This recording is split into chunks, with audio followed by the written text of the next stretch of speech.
Jacob here with Citi Rhythms, and we're at Rio Bravo 710 event here in Albuquerque. And this next vendor I'm very excited to introduce because I've used this company a lot, and I've had the privilege of starting my own farm and building my own soil, and Soilutions has been a huge help for me. And so what we're trying to do here is have a space where people can come that want to get involved in the industry, whether it's growing in your garden or starting a large cultivation, large production farm. And Soilutions has a lot to offer, so I'm going to hand the mic over and just say, who are you guys, where are you located, and just a little bit about your business. All right. So we're Soilutions. We're in the deep South Valley, 9008 Bates Road, Southeast. We've been composting in the South Valley for 25 years, since 1996. We started as a regenerative soil company for organic farmers to really increase the soil vitality and health around, the Central Valley here in New Mexico, and help control the water flows and move through all of the problems that the high desert and our arid landscape has to offer. So we've been building healthy soils and focusing on organic farming our entire careers. Yeah. That's what we do. And so now that adult use cannabis is moving into New Mexico, we're here to promote healthy living soils. To both get the idea that we can grow great quality cannabis in healthy soil.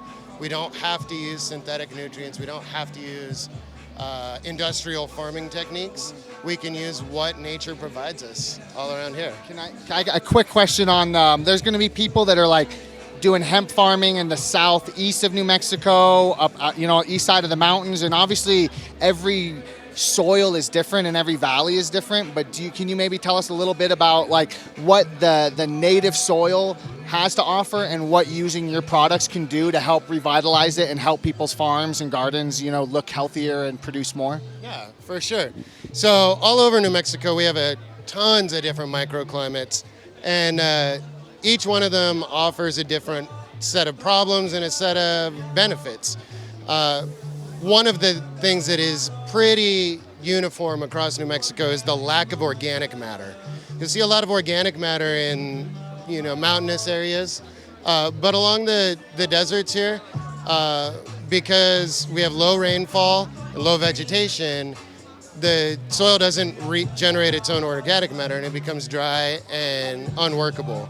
So composting local green waste, forest cutoffs, all of that stuff, what we're doing is creating local organics to put back into the soil to revitalize it, to make it viable again for growth. Yeah. So for some crops, all you're going to need is just compost. And in some areas, you're going to need a lot more compost than in other areas. So you've put together a farm, you understand reintroducing organic matter over time is really important in building up that soil. You can't just take seeds and throw them in the backyard and expect growth. So our focus has always been on organic food and organic growth and revitalizing the soil, not only for the health of plants, but to protect our waters. Every time we get rainfall, if there is dried out soil, we're gonna have erosion, we're gonna have runoff, we're gonna have the floods like we saw in Belen last week, or in the south 2 weeks ago. The more organic inputs you put in, the more water that soil is going to absorb, and the more we're going to be able to keep right here in New Mexico. So creating an entire environment where we don't have to depend on food from other regions. We can be a food forest of New Mexico. And not a food forest, but a cannabis forest as well. That's awesome. So one quick question, because it's obviously not just cannabis, there's food.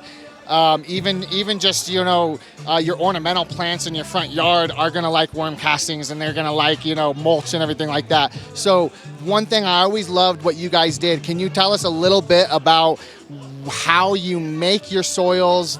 I know you get foods from restaurants and stuff like that for your part of your compost. Can you just tell us that whole process? Yeah. So we actually do 2 different types of compost at our facility. And one of those is what we call post-consumer food waste compost, where for the last 15 years we've been collecting food waste from local residents and restaurants and composting that at our facility. We're even working with some municipal programs, the airport, in a lot of great local restaurants. You can find a list on our website, soilutions.net, of all the groups that we work with. And so that goes into one compost that we can't certify for organic farms or recommend for use in organic farms. And then we create a second type of compost that doesn't use any of those, but we do use what's called pre-consumer food waste from Bueno Foods, from local farms, and we compost that material, and that ensures that we aren't getting any contamination into the compost that could hurt anybody's organic certification. So we're really focused on that process. And other issues that we have in New Mexico, every one of our composts goes through a 12-month composting cycle to ensure maturity and to ensure the most vigorous microbial development within those composts. So when you put that stuff, or put the inputs into your farm, or put the organic material into the farm, you know that it's at the healthiest state possible. But the mission of Soilutions isn't just about selling soil. It's about creating a sustainable, regenerative, conscientious community around the way we grow and consume food and support our local farmers. Yeah. Awesome. Well, hey, thanks a lot. That's why I was happy to have Soilutions here today. I was excited to see that they're here because what they do for just the idea of living a healthier life, Soilutions is the ground for all of that, and you guys got to check them out. And thanks a lot. We're here at Citi Rhythms, keeping it rocking.